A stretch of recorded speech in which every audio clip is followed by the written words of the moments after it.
Cool. Hey, everybody. Welcome to this webinar. Really excited to be here with George from Minuttia. He's the managing director over there. It's an organic growth agency. I'm hoping, George, you can tell us a little bit more about that, what Minuttia does, how it all works, that kind of thing.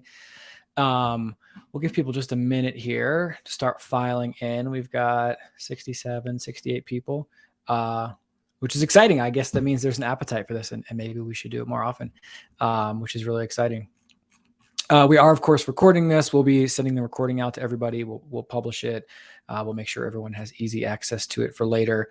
I know that George is going to run through a lot of really useful info, and it'll be helpful to have a reference for all that later on. Cool. All right, cool. We've got 70 people in. So why don't we get started here? George, would you mind just introducing yourself? Tell us a little bit about you, Minuttia, your role there. Just kind of give us like the 30,000 foot view. Sure. Let me just share my screen first so that we make sure that everyone can see what I see and what I'm about to present. Right. Okay. Just let us in the comments if you can, in the chat, if you can see what I can see.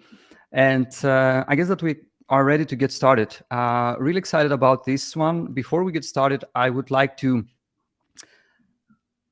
say thank you to Jimmy and Superpath for making this happen. And of course, thank you to all of you who joined us today and who will be with us, hopefully, for the next hour or so. So the topic of today's webinar is content marketing strategy for SaaS companies. Now, why SaaS companies? Because this is what we know, okay? As Jimmy mentioned, my name is George Kassiodis, and I'm the managing director at Minuttia. We are an organic growth acceleration agency for B2B SaaS companies, and we help those companies drive organic growth through data-driven content marketing and SEO. Okay, we work with anything from medium-sized companies to billion-dollar and even public SaaS companies from the US mainly, and so I would say that we know one thing or two when it comes to content marketing and SEO. So let's get started. First of all, if we want to talk about content marketing for SaaS companies, and I would say any other company for that matter, we have to define the content types and talk about content types, okay? So when it comes to SaaS companies specifically, we have three content types. We have content that's written for SEO, with SEO in mind. This is what we call at Minuttia content for a search audience. Then we have content that's product focused. You may hear it being called as product marketing or anything like that. I would say that at the end of the day, this is content that's tightly related to your product's capabilities, what your product can do, and so on and so forth. And last but not least, we have what we call at Minuttia original content. Okay, so we have three main types of content for SaaS companies. Now, as you can imagine, each of these content types have content formats, okay, that are included, that are tied to them. So when we talk about product-focused content, we have things like product updates, your help center, which becomes increasingly important as your company grows. We have customer stories, we have case studies, how-to guides, how can people perform a certain action with your product, and we also have product ROI reports, essentially proving that your product can add value to people who are looking for solutions like yours. Then when we talk about SEO content or content for a search audience, we have all sorts of content formats such as errors, for example, is HubSpot down? We have informational content, for example, how to create an online course.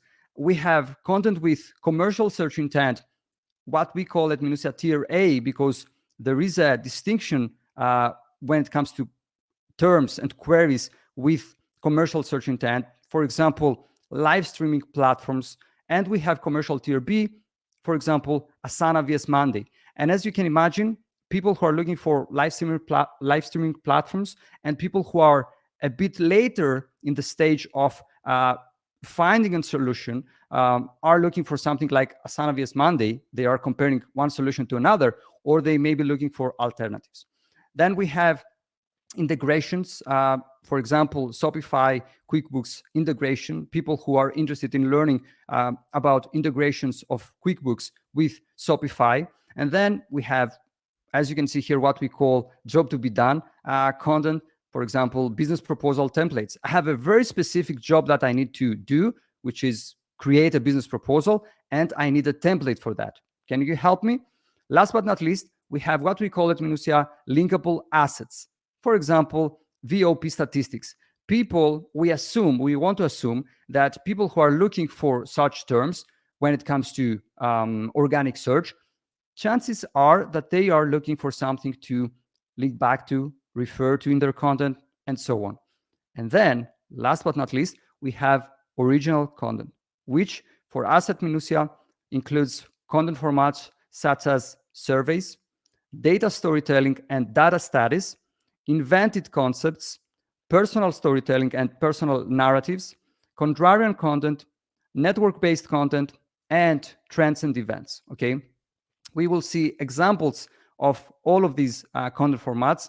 And let me just say that for the sake of this webinar, we will be focusing mainly on original content, okay? Now, if we want to talk about content marketing, we have to take a step back and think about 4 dimensions, okay? First of all, we have to think about a company stage, because as you can imagine, the way a SaaS company does content marketing changes as the stage of the company changes, okay? Then we need to talk about competition. And this is something that is often overlooked when it comes to content marketing. And we will see a very interesting slide as to how things look like when it comes to the 3 content types that we saw earlier. Then we need to talk about objectives, because at the end of the day, every piece of content that you produce, every piece of content that you publish and that you get out there has to serve a certain scope. And last but not least, since we're talking about content, we have to talk about distribution as well. So let's see how the content types, content formats that we saw earlier can be examined and analyzed and where they fit in based on the 4 dimensions that we just saw. First of all, let's talk about content formats by stage. As you can see here, and let me just say that everyone has their own opinions as to what are the stages of a SaaS company. But for the sake of this slide and for the sake of this webinar, we are going to use 3 stages. Let's say that we have the early stage, a company that's an early stage company, a company that has found product market fit and is ready to start growing, and a company that is at the growth stage, which is all about growing, acceleration, and so on. Now, as you can see here in this slide, we have at a very early stage, first of all, let me just say that our opinion is that a company in an early stage shouldn't invest in SEO. It shouldn't be focused on SEO. But because every single visit that this company may have in the early stage matters, they should use content formats that have a product focus, such as customer stories and case studies, okay? Because you want to illustrate and prove the value of your product. And this is important because, as I mentioned just now, every visit matters, okay? At the same time, when it comes to original content, you can share personal stories about your journey, and you can do what we call network-based content. And we will share examples about that moving forward. So please bear with me. Now, let's say that you have reached product market fit, that you have found product market fit, okay? Now, things change a bit here, because at this stage, we assume that your product is a bit more mature. You have found what are the best use cases for your product. And thus, as you can see, the way you do content marketing changes. For example, when it comes to product focused, at the product market fit level, you can do how-to guides, because people want to do how to perform certain tasks using your product. You have to roll out regularly product updates. You have to continue doing case studies and customer stories. And here is where SEO can come into play as well, with commercial pages and posts. For example, list posts where your product is part of the conversation, as we saw earlier, live streaming platforms. And here you can start doing some alternative pages and comparison pages as well. but you can also invest in informational content and what we said earlier, job to be done content. Okay. Now, when it comes to original content on the product market fit level, we have data storytelling and data studies. You can start doing those. You can start doing some contrarian content in order to do something differently than every other SaaS company in your category. You can also start doing, not every week, of course, or every month, but you can start doing some invented concepts as well. And we will see why this is important. Network-based content and trends or events. Now, let's say that you are way ahead that stage, and you are at the growth stage, and you need acceleration, and you need to move very, very fast and grow. Now, things change here because you have, assuming that you are at this stage, you have a very big customer base, and you need to make sure that these people know how to use your product. So you have to invest heavily on your help center. You have to do product ROI reports in order to prove value in a scalable way. You have to continue doing product updates, how-to guides, case studies, customer stories, and so on. Now, at this stage, when it comes to SEO content, you have to go all in, okay? And you have to make sure that you cover all these content formats that we have here.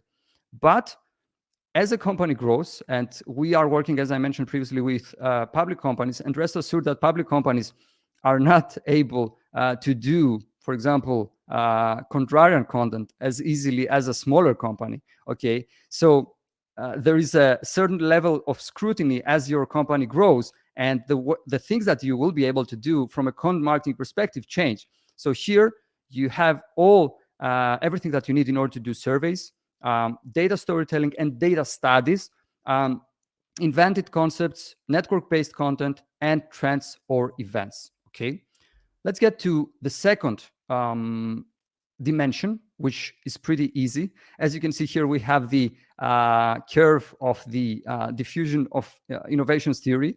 And I would say that we can all agree that when it comes to comparing and competing, sorry, not comparing, but competing on a product level and competing on features, I would say that you are somewhere like here in the late majority, okay? Because let's face it, SaaS has reached a certain high level of commoditization. And I wouldn't say that even if you roll out a new feature today and you think that this is something that's groundbreaking for your category, rest assured that your competitors will be able to replicate that and do it even better than you in a few months' time, okay? So I would say that when it comes to competing on a product-focused level, we are somewhere around here. And the same applies to SEO. SEO for SaaS companies is pretty, competition is pretty intense. We have to accept that. And rest assured that the competition that you think that you have when it comes to SEO is not the competition that you actually have when it comes to taking a look at the SERPs, search engine results pages, and see what your competitors are, who your competitors actually are. Because you think that you compete with just, these are my business competitors. These are also the companies that I compete with on the SERPs. Well, no, because on the SERPs, you compete with affiliates, you compete with review sites like G2, Capterra, GitHub, and so on and so forth. So product-focused and SEO content, I would say saturated. But when it comes to original content, we have to be honest, we are not innovators really, and we are not even early adopters. But we are still in the early majority, because the truth is, and we see this because this is what we do every day actually, the truth is that not many companies follow that path, okay? So I would say that from a competition standpoint, investing your time and resources into original content is far better than competing on features and SEO, okay? Any questions before we move forward? Yes. Georgios, actually, a few people were wondering if you could go into a little more detail or even show some examples of data storytelling, network-based content, and contrarian content. Maybe that's coming later, so if you want to hold off on that, that's totally fine. It's coming, yeah, okay, cool. It's coming. And then one other quick question, which maybe we can just touch on very quickly. Let's see, Rai asked, if you're in the product market fit stage, But because you're still relatively early, your customers don't want to put names or logos on case studies. Is that a problem you've come across? And any sort of creative workarounds for that? That's a very good point. And yeah, the answer is that yes, it's something that we have come across, especially I would say that in general, the thing is that the bigger the company, the more cautious they are with, doing a customer story with them, a case study with them, putting their logo on your website, and so on and so forth. But I would say that you just have to ask, and there will always be someone who will be willing to let you do a customer story or a case study with them. This is something that we see, yes, for like when we try to do it for our clients. But at the same time, yes, we will get some no's, but I guess that every no brings us closer to a yes. You just have to try and ask, and there will be definitely some people who are going to be okay with you feature them on your website. Can we continue? Yes, awesome. Thank you, George. So the third dimension that we saw earlier is objectives, because content marketing needs to have, as I mentioned earlier, a scope that it needs to serve. Every piece of content actually needs to serve a very specific scope. So for us at Minuttia, the scopes are, and the objectives are, increasing brand value, educating and supporting both your customers and the general audience, people who you would like them to be your customers. You have to generate revenue. This is another objective. We have thought leadership, and we also have amplification, content that's created with the purpose of getting attention online. Now, when it comes to how the content formats and content types that we saw earlier fit into those objectives, as you can see here, when it comes to increasing brand value, I would say that for product focused, we have case studies and product ROI reports. These increase definitely the value of our brand. SEO, since there will be eyeballs who will see us on the search engine results page, and we assume that this increases our brand value. We have several content formats, and the original content here, I would say, is big, because every single format that we have when it comes to original content increases brand value. Now, when it comes to educating and supporting, I would say that, there are certain formats that help from a product focused perspective, like product updates, your help center, how-to guides, and so on. The same applies to SEO. And once again, there are many, the vast majority of the content formats, when it comes to original content, that help you educate and support both your customers and the general audience. Revenue generation. I would say that when it comes to revenue generation, for product focus, we have customer stories, case studies, and product ROI reports. These can be tied to revenue generation. When it comes to SEO, we have seen that the best ones are, and this, of course, is different based on the company, based on the LTV, and so on and so forth. But we have seen that commercial terms with commercial search intent definitely help. Integration terms and job to be done terms. Now, here, I would say original content directly attributed revenue from invented concepts. We will see an example later on, and sometimes from contrarian content. I would say that in general, original content, as I see it, is better for the long term when it comes to revenue generation rather than the short term. Let's generate revenue right now. When it comes to thought leadership, though, we can see, and amplification, we can see that there is a very big gap. SEO and product-focused content cannot really help you become a thought leader in your category, in your industry. And at the same time, let's face it, most content that's created for a search audience, or most content that's created with a product focus, is not the best content to get attention online. While when it comes to original content, I would say that it can definitely fill that gap and help you establish yourself as a thought leader, and also have something that you feel comfortable and confident amplifying online. Now, let's get to the last dimension, which is distribution. Because at the end of the day, okay, we spend so much time creating that content.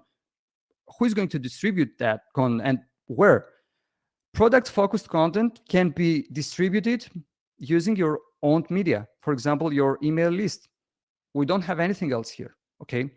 SEO, I would say the only channel that can be used for distribution for SEO content is organic search. Social media, well, I would say that you can try, but you will get, chances are that you will get no engagement, little to no engagement. And if you think about going out there and reaching out to people to promote content that you have written for SEO purposes, well, chances are that you will have no luck, because we see that when content is created for a search audience, outreach is heavily transactional. I link to you, you will link to me. And I would say that if you're going to do it that way, it's better not to do it at all. While when it comes to original content, you can see the difference. We have social media. People can like to see such content pieces on LinkedIn, for example. You can feel confident to promote this piece of content via email outreach. You can use Facebook groups and Slack communities such as Superpath, for example, to promote your content. Subreddits, Zest.is, Growth Hackers, these are all, of course, case specific. Hacker News in some cases, and even Indie Hackers in some cases. So what we can see here is that, once again, there is a very big gap that can be filled when it comes to distribution, that can be filled with original content. So if we were to sum up what we saw so far, is that the first point is that there seems to be a gap when it comes to content marketing objectives. This gap has to do mainly with thought leadership and amplification. We just saw that. As a SaaS company matures, it must do more than just write SEO-friendly content. Competition on features and organic search is quite saturated. We have to accept that. And also, there seems to be a gap when it comes to content distribution, which is the last slide that we saw. Now, we don't have generally a problem with SEO content. I mean, we do it, we are getting paid for it, and honestly, we get great results from it. But we have to be honest, and we have to accept that there are some limitations when it comes to SEO content. For example, it is heavily biased by the existing content in the SERPs. You are going to take a look at the SERPs to see what other people are doing in order to kind of try to do the same. It is heavily constrained by the rules of the search engine. We have to satisfy the search engine in order to get visibility. It is not reliable, since its performance is dependent on search algorithms. It is not evergreen and has a high maintenance cost. You have to do updates, you have to build backlinks, and so on and so forth. It targets a very specific set of users. These are search engine users. And we saw earlier that we are very limited when it comes to distribution for that content. Search results are dominated by review and affiliate sites. We conducted 2 studies, and we are going to publish one more in a couple of weeks, that were examining software keywords that include the software modifier in them, and a study that for alternative keywords that include the alternative modifier in them. And we saw that search results are dominated by review and affiliate sites, review sites like G2, Capterra, and so on and so forth, and affiliate sites. So things are getting more and more difficult. Point number 7, it rarely helps in establishing a company as a thought leader in its space. We saw that there is a gap there. And in most cases, it is not linkable or shareable. Now, the question here is there another way? The answer is that there is another way, and this way is original content. Now, let's see some examples. Example of a survey by SEMrush. We have all the links so that you can access the pieces after we finish with the presentation, with the webinar. Survey, how search savvy are Americans? I don't know about you, but if I were to see this piece of content in my LinkedIn feed, I would most likely click on it to see how search savvy are Americans. When it comes to performance, this piece of content has backlinks from 57 referring domains. Not bad. Our tip here when it comes to service, because people listen to the word service and immediately they think that, no, it's difficult. It's difficult. It will take us a lot of time. Where will we find all these people to survey them, and so on and so forth? you know what? You don't have to reinvent the wheel. You can simply use a tool like Polfis to run your survey. Okay. Example of data storytelling and data study by Zippy. We studied 81,000 page titles. Google rewrote 61% of them. Really? Why? I would like to know. You can find the link here. When it comes to performance, this piece of content has backlinks from 426 referring domains. And let me just say that when it comes to studies, you don't need a very big sample. Like you don't need to study 81,000 page titles.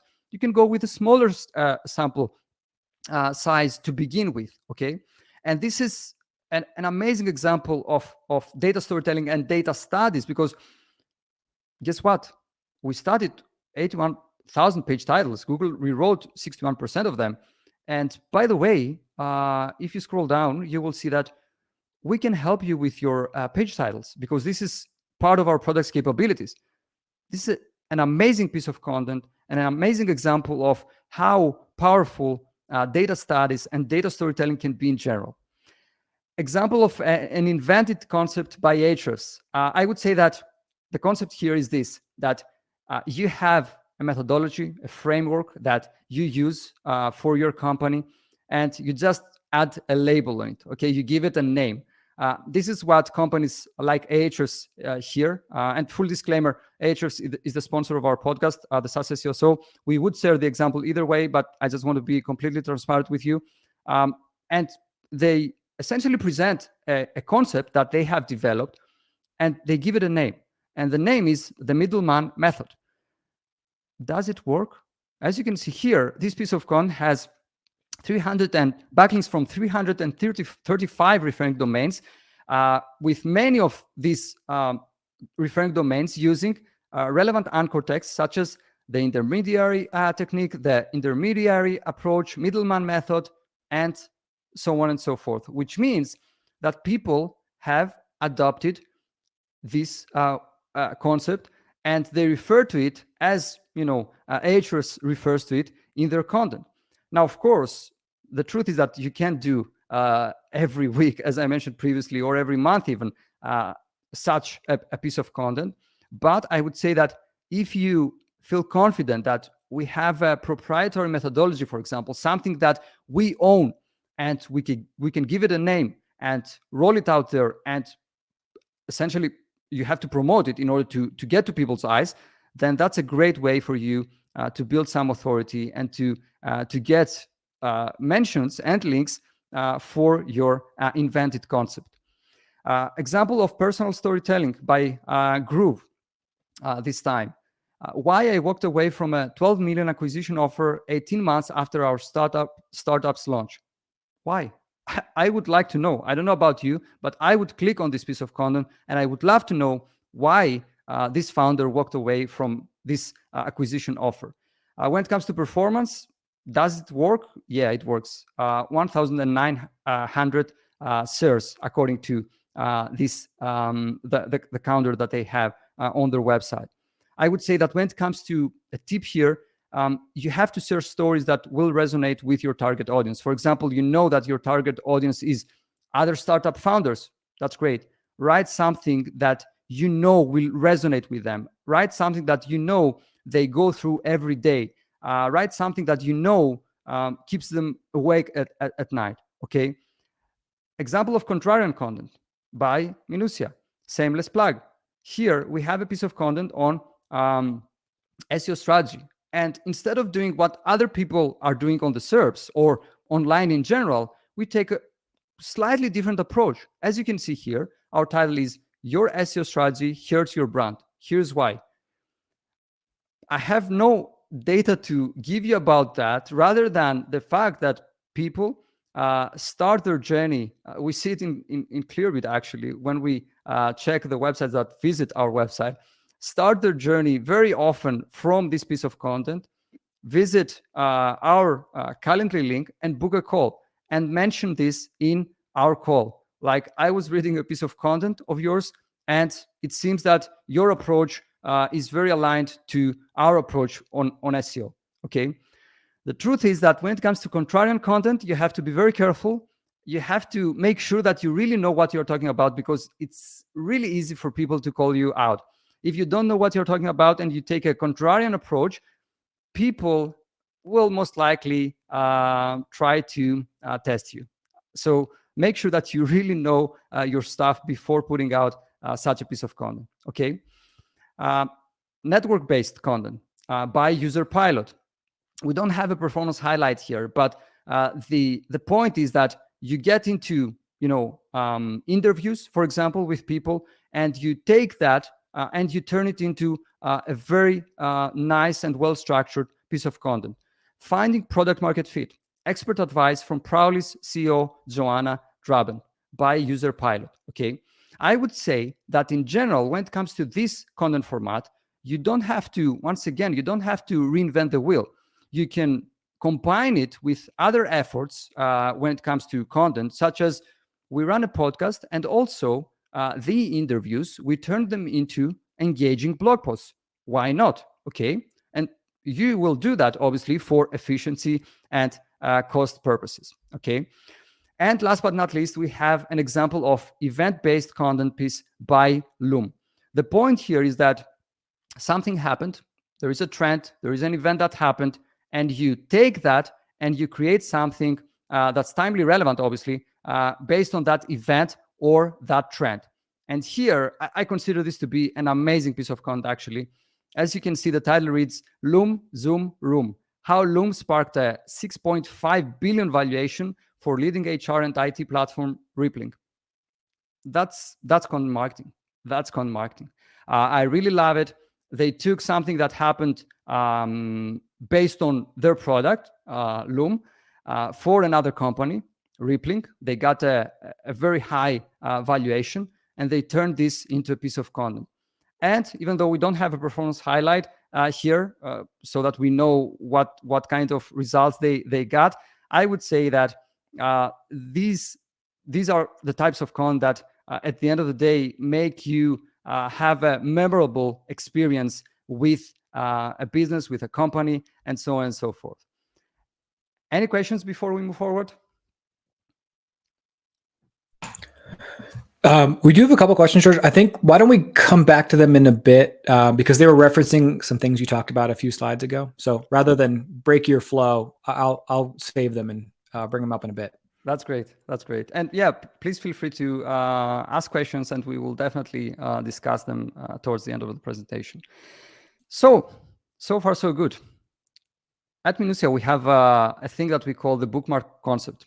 And this is essentially that every time we are going to write a piece of content that's included in the original content type, as we saw earlier, we try to ask the question, who is going to bookmark this piece of content, and why?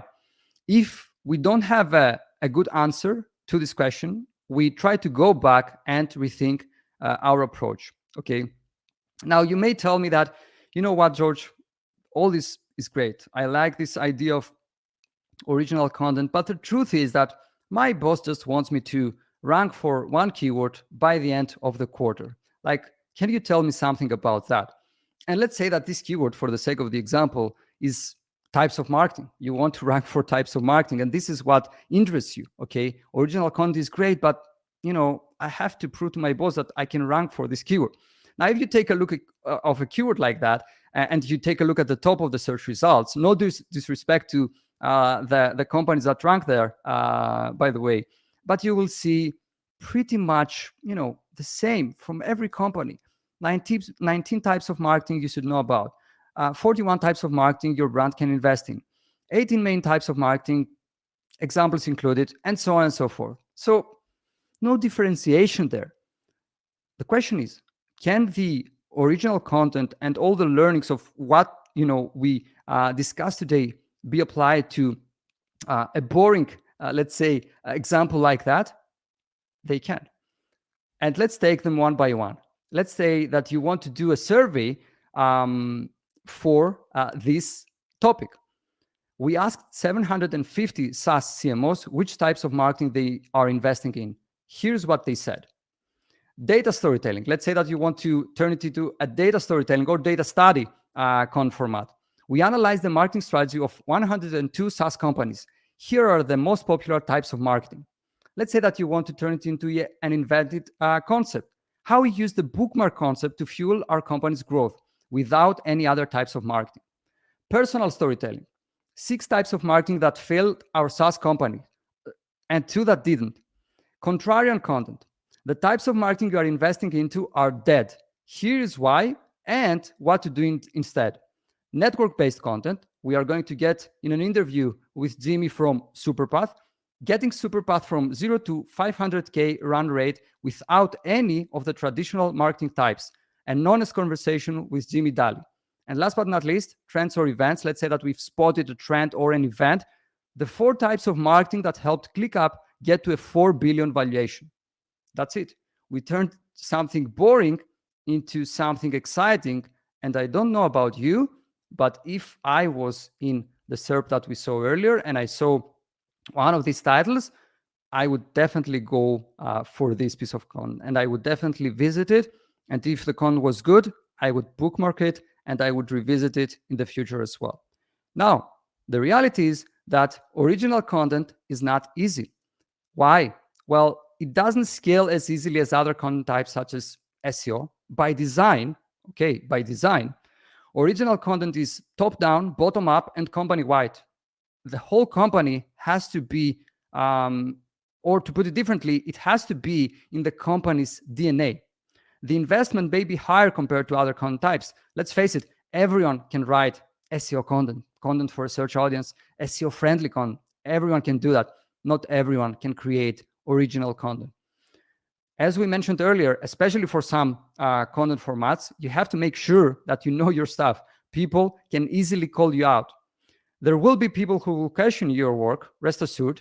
You have to expect and accept that. Why? Because the truth is that people don't like to see different things, okay? And there will definitely be some naysayers and some people who will tell you that, you know what, your data study sucks. You didn't implement the formulas and calculations correctly, and there are definitely some mistakes there. Just expect, accept, and go beyond that. And last but not least, when it comes to original content, attention isn't going to come right away, but it will come eventually. And with that, we just finished with this presentation. Let me just stop sharing my screen now. That was awesome, George. A number of people in the chat are eager to get access to those slides and all of those examples.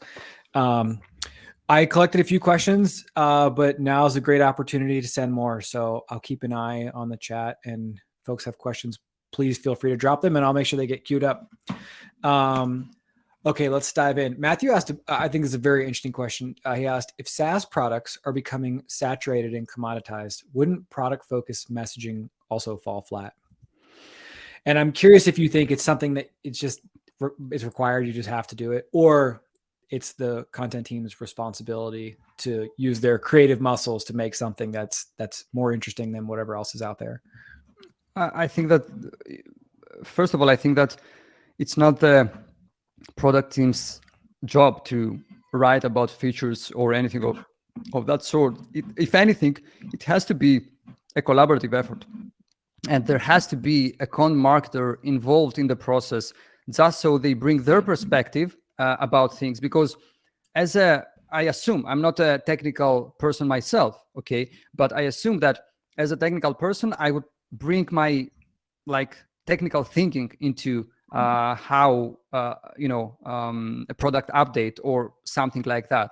But as a content marketer, I would say that I will also have to think about how can this be properly communicated to people so that they can take an action that is important to me. Okay. Now, I have conversations like this about, and this is actually one of the things that I always ask when it comes to SaaS companies, to all guests at the SaaS SEO. So, and they are all very experienced, by the way, and they all have the same opinion.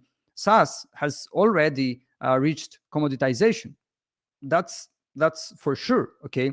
This is why I believe that competing on features and publishing alternative pages and things like that. Don't get me wrong, we do that, okay? Full disclaimer, we do that. But you have to do something above that in order to differentiate yourself, because SaaS has reached commoditization. That's that's something that we can all see, and the only way to differentiate yourself, like, you're not going to differentiate yourself with a list post. This is not going to happen. But as we saw earlier, there are content formats, there are other things that you can do just by letting your creative juices flow. You can definitely have way better results and build a brand and thought leadership and so on and so forth. I love it. If it's cool, we'll just keep working through these questions. Noelina asked a question a little bit ago. How do we marry the content formats by objective table with the content formats by stage table? Like when you look at each individually, it makes a lot of sense. How do you merge them together? That's great. I think that we have to make another slide for that.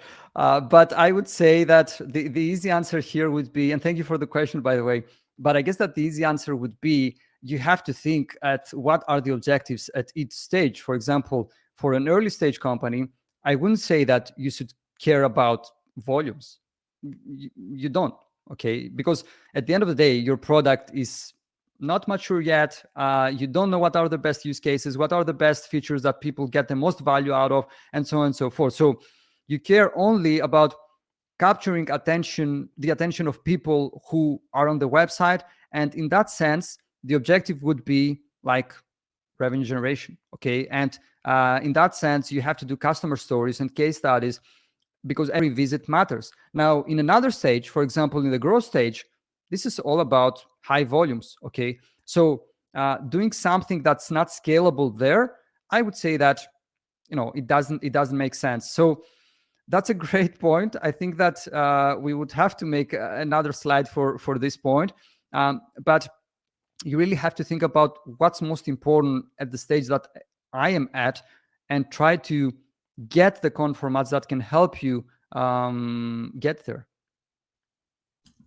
Makes sense. Okay, cool. I'm going to keep working through.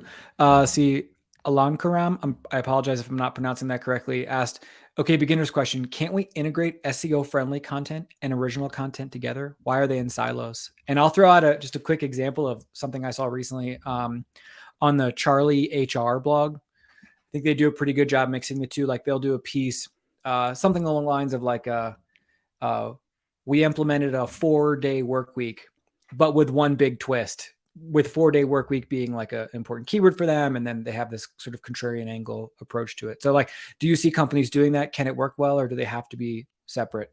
That's a great point and a great question. And I think that the examples that I shared towards the end of the presentation are, I wanted to make that exact point. Like, you can definitely create content that will have chances of getting visibility on the SERPs from an organic standpoint, and at the same time make sure that you differentiate yourself, compared to what's already out there. You can definitely do that, and I would say that the less focused you are on the SEO side of things, the more likely that you will get the attention necessary in terms of backlinks, in terms of shares, and so on and so forth, in order to get high enough visibility to get traffic and so on and so forth. But you can definitely marry the two. You can definitely combine the two concepts and definitely have great results from it. I love it. Yeah, check out, folks, the Charlie HR blog. I'm sure there's other good examples of this. I think they do it particularly well. And you'll see it. Like when you get on the site, it'll click. See, Divyang asked, do ebooks and infographics work well for content marketing, or does it not help? And then as a follow-up, if they don't help, how do you capture leads without gated assets? That's a very good point. I would say that infographics definitely work still, but you have to make sure that this is something that the infographic that you're going to create is indeed very relevant to your audience. Now, when it comes to ebooks, I mean, I'm not the biggest fan, honestly. I'm not a fan of creating an ebook, having it gated, and asking whole bunch of information, personal information and company information from people to get access to it. So I think that I'm not the best person to answer this question, but infographics, definitely. And also, infographics can be a great differentiation point for you when it comes to even for SEO content. Like you put an infographic in it, and immediately you stand out from competition because you have something different. You have a linkable element, something that people can link back to, embed on their website if you have this option, refer to, and so on and so forth. So infographics, definitely. Ebooks, I'm a bit skeptical about those, especially nowadays, because, like, let's face it, who wants to? It used to work well like 10 years ago, but with the amount of information that we all get access to nowadays, who wants to read another like 100-page ebook? Like, I don't know about you guys, but I don't. Yeah, that's interesting. I think one of the problems with ebooks is that they're usually PDFs, and like they're not super accessible. They're not really easy to read. There was actually a thread in the Slack community recently about different ways to deliver gated content, and there was an example that came up of a Notion doc that was more of a playbook than an ebook. So the company would ask for the email address, and then they would send access to this private Notion instance, and it was some content, but it was also checklist, spreadsheet, like other things that actually could be quite actionable rather than just a lot of words kind of packed into a PDF. And that's a great point, and more interactive as well. Like it could be something more interactive. Like why? That's a great point, actually. Why have a PDF where like everyone can do that? Yeah, definitely. Okay, a few more questions. Barry asked, Barry, I might ask you to clarify this question because I'm not 100% sure I understand. He said, for a firm that's focused on providing social capital, i.e. providing recognition with their newsletters about the company they want to build to budding companies, what type of content would you suggest this firm focus on? If you're still here, Barry, would you mind adding a little bit more context so that George can provide a good answer on that one? Another from Akandayo, can you take us through the process of research and writing data-based original content? I think it's a very good question, and I'm guessing other people have this too. It goes on to say, for example, it sounds Herculean to actually review 750 SaaS companies to spot the types of marketing they do wrong. Is there a simplified process companies and agencies can use to do this kind of thing? That's a great point. I will tell you what we do at Minuttia. That's a great point. As I mentioned, though, during the presentation, you don't have to have like 750 people. You can start with something lower than that. But I will tell you what we do, exactly what we do. We serve B2B SaaS companies. Okay, we know that these companies are interested in specific types of keywords. For example, software keywords that include a modifier software inside them. They are interested in alternative keywords. They are interested in VS keywords, comparison keywords, and so on and so forth. So what do? We create studies based on those keywords. For example, we published a data-driven study on 102, it was something like that, alternative keywords. Okay, and we are very surprised with like the companies that that visit this piece of content on a weekly basis and read it. We know it's super relevant, but we didn't go on and studied, I don't know, like 10,000 keywords. It would be inefficient in terms of time and cost for us. We started a smaller set, and I would say that the findings are very, very interesting. And rest assured that this piece of content doesn't take us more time than an SEO-friendly, let's say, piece of content would take us. So if you take a creative approach, you can definitely create content that doesn't require tons of data in order to get it out there. And I'm telling you, like, I can't discuss client data and what we do for clients, but I'm telling you what we do as a company, okay? And it works tremendously well. This is why we are publishing one more study in the following weeks. One just quick thing I'll add to that is that I think that annual reports can be a really great way to address this. Using Superpath as an example, we do an annual salary survey. So we use the exact same format every year, so we only had to come up with that one time. We collect the same data each year, hopefully from more and more people. So actually, all I have to do is just go copy and paste the survey responses into a spreadsheet, and it automatically calculates everything for me. And then additionally, you start to have year over year data to compare. So it gets more useful the more you do it, and it gets easier, hopefully. And there's lots of different ways that companies do benchmark reports and industry reports and things like that. Okay, so Rexley asked, what does the ratio look like for producing original content compared to SEO content? I like this question.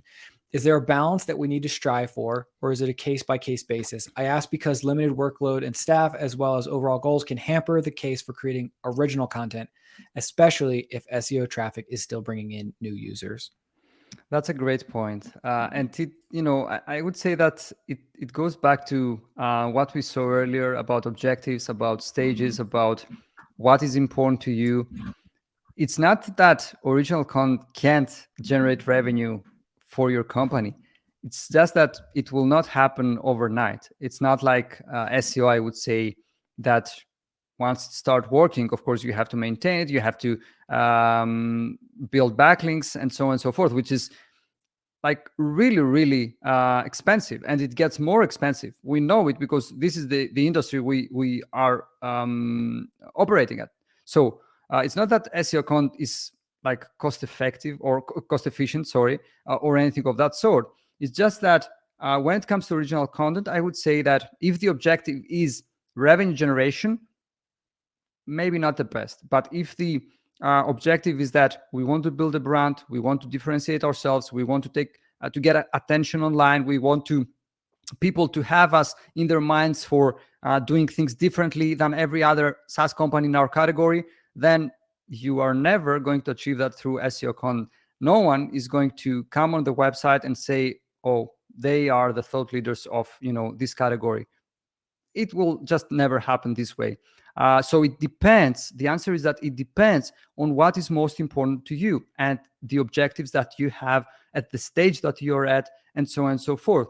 If you are looking into creating content that can be amplified online and that can help you differentiate yourself, build a brand, and make sure that you are the ultimate thought leader in your space, this is the original content is the way. You will not achieve that through SEO.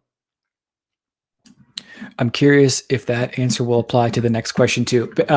Barry added some additional context. Said, what I meant is, what type of content would you suggest for a marketing firm that is focused on creating brand awareness for building projects to the project's prospective user?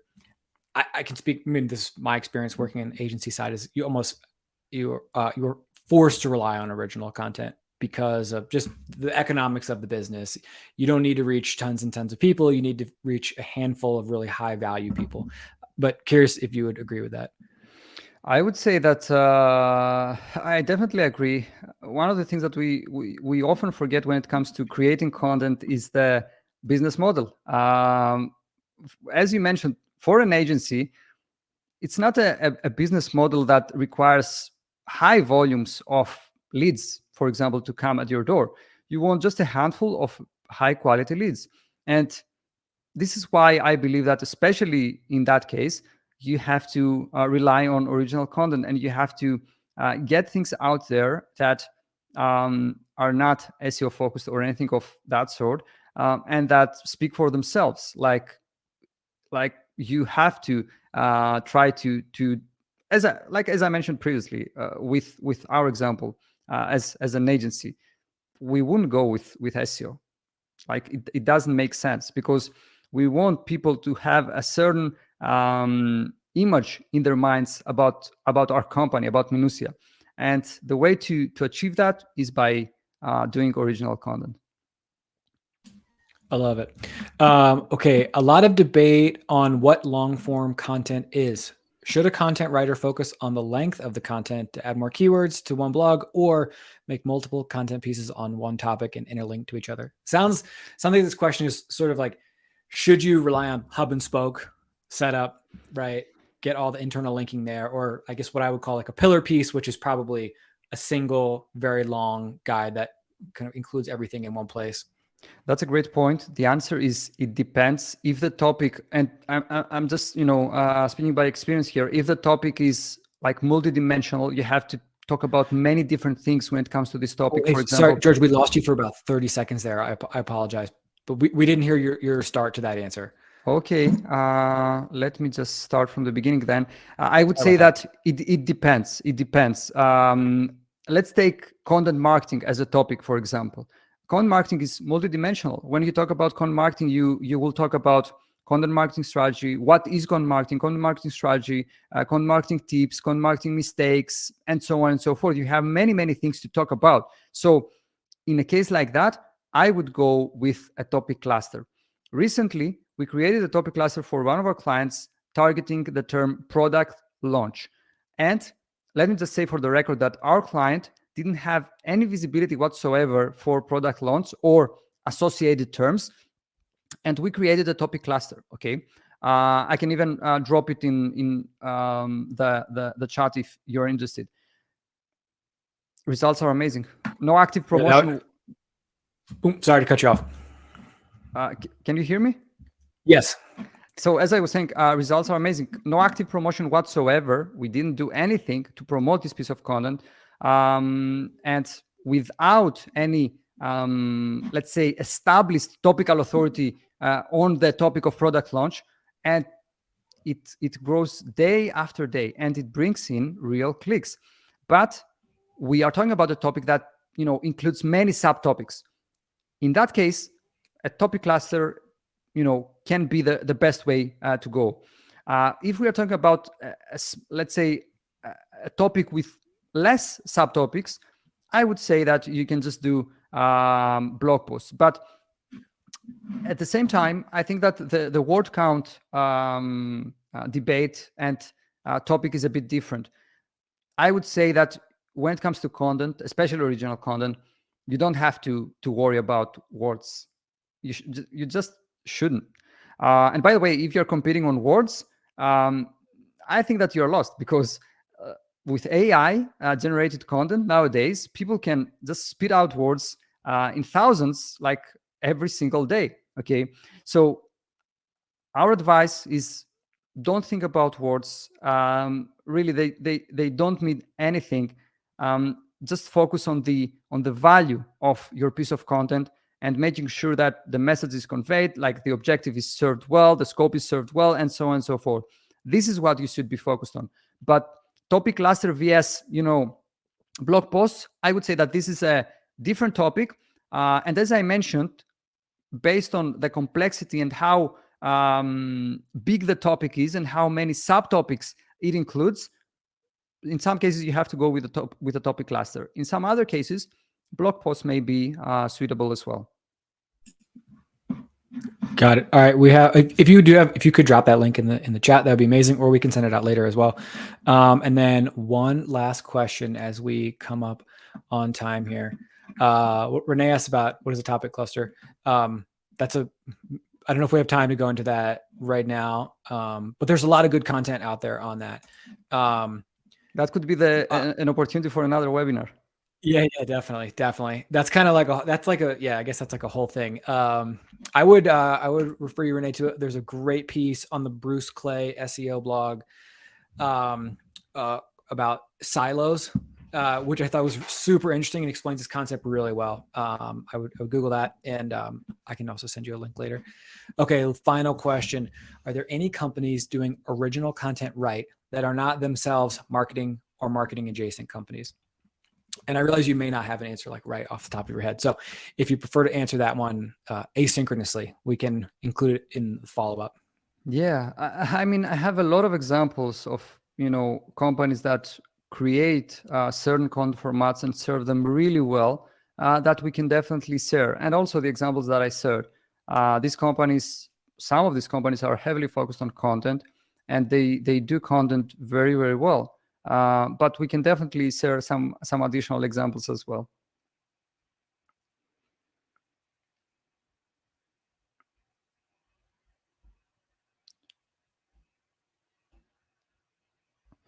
I don't know if you can hear me.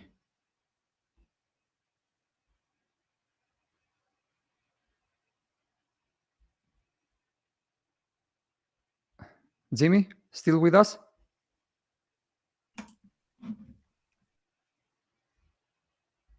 It's okay. I think Jimmy may have some technical issues, but he will join us. Anyway, guys, hope you all enjoyed the webinar. We will share the slides after we finish. And thank you all for joining us. Really, really important to me that you came and you stick to the end. And hopefully we will have more webinars like this and share more value, interesting ideas, creative approaches, and so on and so forth. Jimmy, I think that you're... Sorry about that. We made it 59 minutes without an internet problem. So anyways, apologize for that. George, thank you so much. That was amazing. Great feedback.